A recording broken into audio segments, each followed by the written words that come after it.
to get on here 15, 20, 30 minutes, however long it takes, however many leaders we bring to the screen in the morning, and just share some motivational stories, get people lifted, get your spirits up high, get you excited for the rest of the week. It is 4th of July week, right? So I know there's a lot of folks that are super excited for this week because they're going to have some fun. They're going to take some time off. They're going to barbecue, see some fireworks, you know, people going on boats. We're from Miami, so we think boats and ocean and water and, you know, snorkeling and sandbars and drinks and all that great stuff. I just celebrated my 48th birthday, so I'm really excited about it. Thank you. And my wife did something cool for me. I don't like doing big things for my birthday. When they do happen, I enjoy them, but I don't like planning big things for my birthday. My wife was like, okay, we're going to do the two things you enjoy doing the most, hanging out with your military buddies, and you're to smoke some cigars. And I was like, let's go. I'm in. Right. So that's how small. That's how it's a good time. But yesterday, I put some words on the bottom of the screen. And what I did yesterday is I posted something on social media to talk about, you know, my 48th trip around the sun, if you will. Right. And I jokingly said, I've got two types of friends in my life. I've got the one type that says, how old are you? I go 48. They go, oh my God, you're almost 50. And then I've got the other friend that goes, oh wow, you're 48. Oh, I pegged you for like 41. I'm like, I love you. So right. So I don't have to tell you which one of those two friends I really like the most. But the post was really about talking about how I've lived my life for many years and the things that I've been able to accomplish and what I look forward to accomplishing in 48. Right. And I hoped that the post kind of motivated some people, like they read it and they were like, okay, it's okay to dream. And so one of the things that I wrote is streaming on the bottom there. It says dreams are nothing more than imagination telling you what you're absolutely capable of if you plan and execute. And funny enough, yesterday I was reading an article. It was an interview with a top motivator, business person. And he said, you cannot live something if you haven't imagined it in your head first. And so these two things are happening on the same day. And I was like, oh my God, we got to talk about this on Monday Kickoff call, right? Because I'm a dreamer. I know I'm a dreamer, right? When people talk to me and they go, what are your plans? And I talk about my grand plan and they're like, oh my God, that's a lot of stuff. Like, Dave, I always get the comment, Dave, you do so much already, you know, how are you going to do that? Right. And I even made a comment on how it wasn't, my wife supports me at 100%, but it always wasn't like that. Right. Like my wife at some point, you know, when we first started dating and stuff like that, and we were first married, she was like, dude, you need to set some realistic goals. And I would look at her and go, why? You know what I mean? It's so easy to set a realistic goal. A realistic goal is I'm going to walk from this corner to this corner. That's a realistic goal. You know you can accomplish it. You're done. Okay, now what? But if I say I'm going to walk from here to New York City, is it realistic? Yeah. Is it absurd? Of course. But can I do it? Why not? Let's give it a shot. You know what I mean? And so, you know, my dreams are outlandish. They really are. They're out of control. If I shared some of them here, people would think I'm a lunatic. But it's like the old saying. It says, you know, what is it? You shoot for the stars, and if you hit the moon, wow, you know, that's crazy. It's amazing, right? And so that's the life I want to live, and I want to encourage people to live that kind of dream. Like, what do you guys think about that? Man, I'll tell you, just in listening to you and your dreams, you know, it's motivated me to dream a little bit more. You know, I still remain that realistic kind of person, but I feel like there is okay, there's more to this. You know, I can do more. You know, or it's cool to see, like you, for example, see you so excited about a dream. You know, that I'm like, okay, are we gonna get there? Oh, you know, you're in for it. I'm in with you. I'm on this boat. Let's go, you know, and I'll do whatever it needs to happen in order for you to get there, you know. But and if we don't, then we got close enough, you know, because I guess if we didn't aim that far and we made realistic, you know, goals, then you only get as far as you feel like you can make it. You don't push further, you know. So yeah, so it's been something. And I think for people like me, you know, especially like in the industry, you know, you might say, I want to make $500,000, I want to make $1 million. And you might feel like, man, that's so far to reach, you know, and it isn't, it really isn't. And it's just a matter of implementation, you know, like what does it take to get this far, and believing in yourself. And I think the believing in yourself is probably the hardest part, you know, and you got to snap out of it. And I guess that's why they do the affirmations in the mirrors, which you have a few. So yeah, so you know, it's exciting to have a dream. I'm glad you said that, because you know the affirmation that I currently have on my glass says I am in God mode. And so it's a double entendre, right? Like, so one of them is, you guys know I had a heart attack recently. And so in video games, I haven't played video games in forever, but I know that in video games, like the old ones that I used to play, you know, if you got the secret code for God mode, you couldn't die. You could just finish the whole game. Like nothing could ever kill you. And so that's how I felt post heart attack. I was like, hey man, if I survive this, I'm doing all right. Let's go. Right. And then of course the other part is faith. You know, I'm in God mode, you know, and it's in God's hands. And so that for me was a big, so that's what it says on there. And also after my heart attack, under that, it says people ask me to slow down, but I will not. And so, you know, after my heart attack, everybody was like, dude, you got to relax. You got to do less. You got to, take a chill pill. You got, you know, I heard every form of please slow down, you know, or stop, right? Like, hey, you do 4 different things. Maybe you need to drop 2 or 3 and focus on one so you don't die from a heart attack. And I'm like, dude, I can't live that way. I don't know what it's like to live that way. I would be so bored. I would be bored out of my mind, Kathy. I would be absolutely bored out of my mind. I totally like I sympathize with that, because I'm one of the same. And sometimes I do so much and I come back and it's the end of the week and I'm like, gosh, I'm a little tired, you know, I've done a lot. And everybody's like, I don't know how you do it. Why do you do all of that? Like, I don't know any other way. Like it is what drives me, what makes me happy, and definitely also the dreaming part and the journey, because yes, you know, like Jen was saying, I mean, you know, you may not always make it, or you may not make it to your dreams. Let's say that you don't, but you're living that journey, right?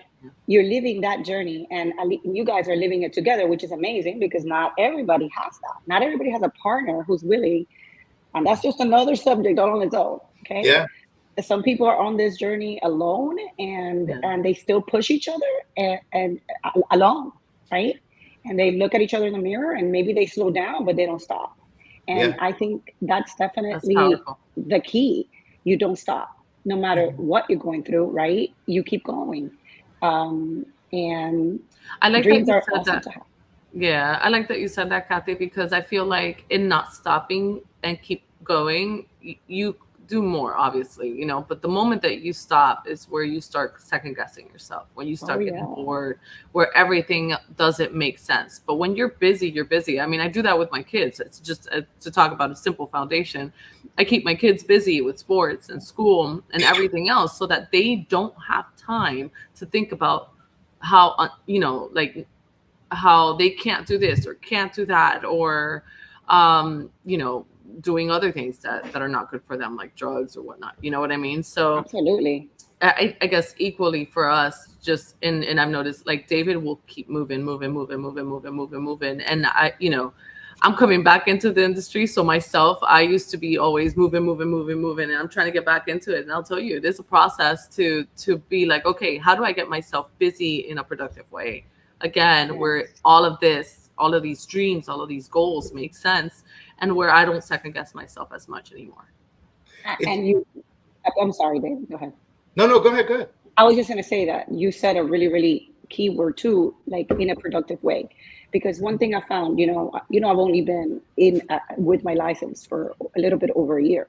And one of the main things that I've learned throughout this year is using my time wisely and productively, right? So who do I hang out with? What I do? What places I attend? What events I attend? At the beginning, I attended everything. I was everywhere, right? It didn't matter. I would tell you, within the past 8 months or 6 months, you know, you start to become more just focused on the things that are more productive to you, of who you are, or making the relationships with people who are the people that you can foresee yourself collaborating with in the future, and in meaningful ways, getting closer to where you want to be. Yeah. And that's very important as well. It's not just about like getting busy and being out there and, having a good time, because, you can also get caught up in that. But it's so crucial to do it in a productive manner where it's going to bring productivity to you. The fact that you even identified it throughout the way, because I think, even starting and being busy and going through things that maybe are not necessarily productive, but at least you're creating the habit, right, to do things. But then identifying, okay, these things are not necessarily what I want to do. I still want to create this habit, but on other things, and like shifting to the right things is so important. So self-awareness is a big deal. Yeah. So I wrote down 3 notes that I want to touch on, that with you guys. One is that Kathy mentioned that, although Jen and I have each other to motivate each other, I did mention it wasn't always that way. We were on different levels, right? And so, and so the fact that I think everyone, regardless if you have somebody who supports you, everyone needs to learn how to motivate and push themselves, right? Because you can't depend on anybody else to push you. 100% no on that, right? So you're on the right path, because, the day of tomorrow, somebody comes into your life and they try to shift that, you already know, right? And so you could say, no, yeah, you're not shifting this pattern for me, Jen and I, blessed enough, we were able to learn together, and so we ran up that path, we ran the flagpole together. We made it to the top together, and so, but not everybody has that. There are people listening to this right now that have a partner that tells them they're out of their mind. Why do you do that? Why are you commission only? Dude, you have a degree. Go get a job, right? Like, my God. Yes. That's a good one. Yes. Why are you in real estate? That's not a real job. Did you see what's happening, with NAR? You have a master's degree. What are you doing? Yes. And look, I always joke and I say I have a master's degree in international business, and I don't sell anything international. You know what I mean? So, it is what it is, right? You are international. So you got to learn how to bounce on your own. You got to learn how to push forward on your own, know? The other thing that I wrote down was busy doesn't always mean productive. A lot of people are busy. Like you said, Kathy, a lot of people are busy, and they're just not busy doing things that are MMAs, money-making activities. They're not doing that, right? Yeah. They're just super hyper busy. They're out there, they're meeting people, they're at events, they're doing things, but they don't even know how to properly attend an event. They don't know how to properly work the room. They don't know how to properly get information. They don't know how to properly follow up. They don't know how to do the things necessary to turn whatever they went to into actual business that'll feed their bank account. Yes. Right? Yes. And then the other thing that I wrote down is $1 million is really not a lot of money. And so a lot of people, Jen said, you set these goals and you think they're so far away, right? Like, as a real estate agent, especially you're commission based, and you go, wow, $1 million. Yeah, okay, I got to go. I want to do $1 million a year. And then you go, wow, that's so far away, but it's really not that far away. And so right behind me, I have this crazy cool, calculator, because I like people to see it, right? And so $20,000 a week, basically, $19,230 a week is $1 million a year, right? So if you sold one home a year that paid you at least 20K, one home a week that paid you at least 20K, you'd be at $1 million, right? So 4 homes a month. Is it possible to sell 4 homes a month? Absolutely, right? Mm-hmm. So those people that are going, yeah, Dave, I'm in the $300,000 range, we'll change that. Correct. Right? Make a shift. Yes. Go to the $600,000 range. You don't have to become the $2 million range, but go to the 600, 650, 700, 750, right? What's commission on $500,000 house? 15 grand. So go a little higher and get to that 19 mark, And we have so many tools right now, honestly, at LPT that are being offered to really help us elevate those numbers, in sales, and so much training. And I don't see why anybody can't do it. We do have so much support right now, in the luxury market. I'll tell you why people can't do it. and the people can't do it. And those of you listening to this, if you get butt hurt by this information, then maybe you're the one who needs to be listening to it. People can't do it because they won't do it. It's simple as that, right? The tools exist, but the tools are hammers and nails. If I bring you wood and I bring you hammer and I bring you nails and I bring you wood glue and I bring you the instructions on how to build a table, and you just look at it and go, "Ha, that's cool," and you keep it in the garage and you don't do anything with it, you ain't never gonna have a table. And that's the simplest form of explaining. You can have all the cool luxury tools and marketing and social media and everything under the sun, but if you don't do something with it, you'll never make that money, And that's what it is, And I hope that the folks listening to this to go, okay, Dave, watch me, right? Watch me, and please. There's no better motivation. Because that's the right attitude, by the way, I think, right? Yeah. Watch me. Trying to prove yourself. Yeah. And when you prove yourself, if you want me to feel dumb, send me a message and tell me how awesome you did. Right? Please. That's what I want to hear. I want to see our group. I want to see our agents succeeding in levels that they never have before. I want to see our agents pushing in levels that they've never been able to. And that's why we do things like this, right? We do things like this to give motivation on a Monday. I'm going back to doing the every other Thursday classes. So we're going to give solid information for people to be successful and pushing forward. LPT is doing Monday motivation, Friday lead calls. There's a class every single day of the week. There's education out there. But again, ladies and gentlemen, education is the tool, right? Once you have the education, the books, the knowledge. I mean, I've got books all over my office. Once you have the books, the knowledge, the information, it's time to go to the whiteboard and start figuring out your business, your life, your family, your priorities, what's important to you. And by the way, we talk about $1 million, but not everybody needs to make or wants to make $1 million, right?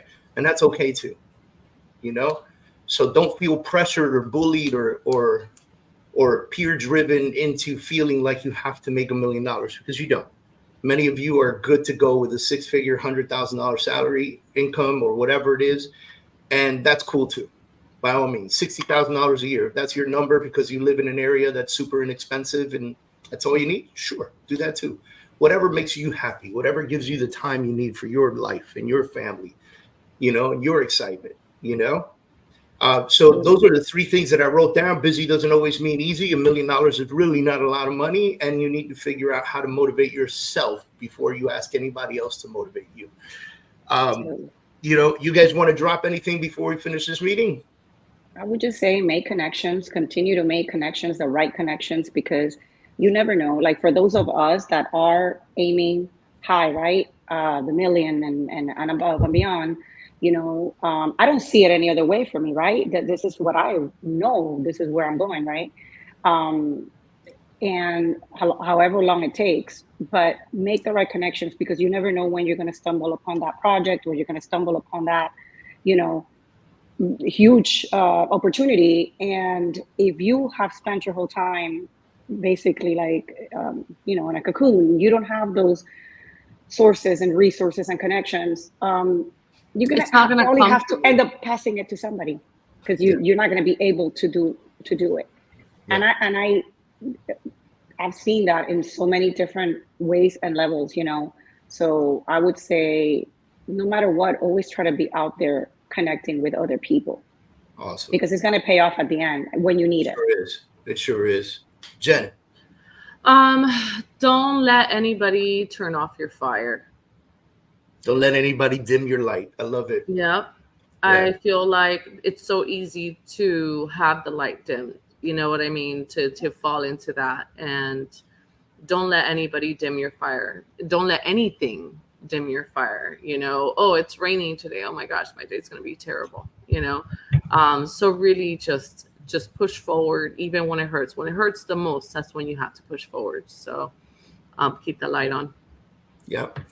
I'll read another section from my post that said, I've been told that if you keep chasing your dreams and if they're too big, you'll ruin things like your home and your relationships. I guess that really depends on who you're with.